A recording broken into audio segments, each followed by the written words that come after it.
Welcome back to Classic Car Restoration, where we're visiting a collector car salvage yard to see what kinds of parts are available for restorations like ours.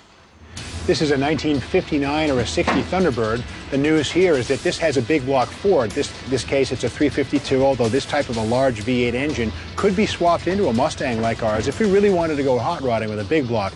This is a C64 Ford Automatic Transmission. It's a heavy-duty automatic, and this Thunderbird right here, you could rebuild this and put it behind a big block in the Mustang, and it would handle the power. This just goes to show there are a lot of transmission choices, and the salvage yard has every one of them. Since windshields often get destroyed over the years, they're valuable items at salvage yards and are usually stacked in their own area. Many of these are quite rare and otherwise hard to find. Doors are also popular salvage yard items and are often grouped in a rack area in their own part of the yard. Some items you'll just have to search for, and you never know what you're going to come across.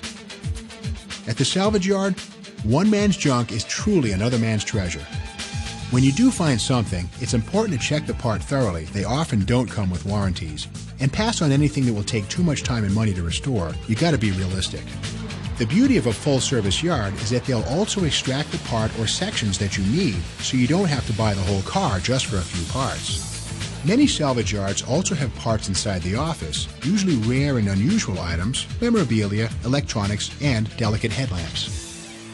In addition to selling parts and pieces for collector cars, Memory Lane also sells complete cars. Now, I'd call these diamonds in the rough. This one here is a 1966 Ford Fairlane. It's a 289 C4 automatic car, and it's virtually rust-free. You gotta love Southern California.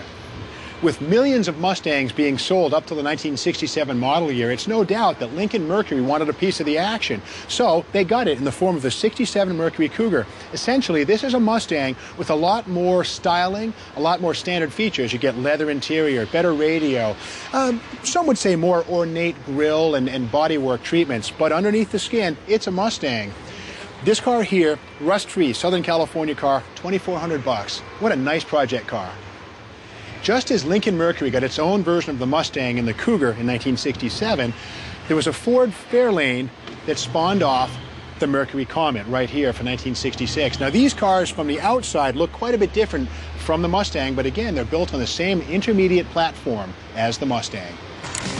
With more and more people getting into the restoration hobby these days, at least some of these beauties will be given a new lease on life out on America's roads and byways.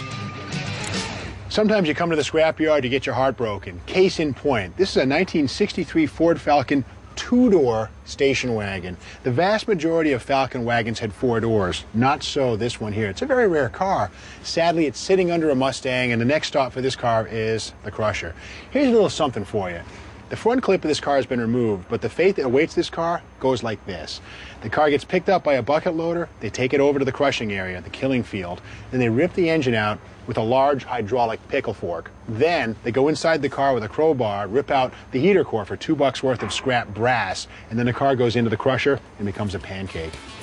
That concludes our trip down memory lane. Now, even though we didn't find anything we can use on our Mustang project car, it doesn't mean the day was a waste. It was actually very educational to see all of those disassembled Mustangs, to see how they go together. Just goes to show the salvage yard can be a lot like a classroom. You can learn a lot, and you don't have to spend $1. Heads up, we're bringing in the bling and clearing the air to transform our 65 Classic into a modern machine when Classic Car Restoration returns.